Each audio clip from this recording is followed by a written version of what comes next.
జనసేన పార్టీలో ఉంటే మాకు రాజకీయ భవిష్యత్తు ఉండదు, మాకు పదవులు ఇవ్వరు, మాకు సీట్లు రావు అని చెప్పేసి చాలామంది కూడా ఎలక్షన్కి ముందు వెళ్ళిపోయారు.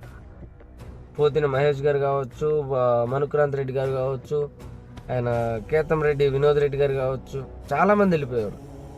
చాలామంది కార్యకర్తలు కూడా వెళ్ళిపోయారు. ఆ వెళ్ళిపోయిన వాళ్ళందరూ కూడా ఈరోజు జనసేన పార్టీ నాయకులను చూసి ఏడుస్తున్నారు.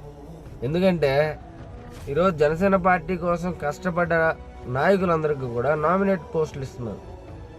ఇప్పుడు ఉదాహరణకి పరుచూరు పెద్దపూడి విజయ్ కుమార్ అన్నకి మాలా కార్పొరేషన్ చైర్మన్ ఇచ్చారు. అలాగే చాలామందికి కూడా వచ్చాయి నామినేటెడ్ పోస్టులు.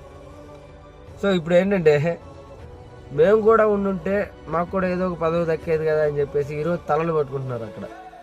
ఇప్పుడు అక్కడ వైసీపీలో పట్టించుకునే దిక్కు లేక, ఇక్కడ జనసేనలో రావడానికి అవకాశం లేక, పాపం వాళ్ళ రాజకీయ భవిష్యత్తుని వాళ్ళే నాశనం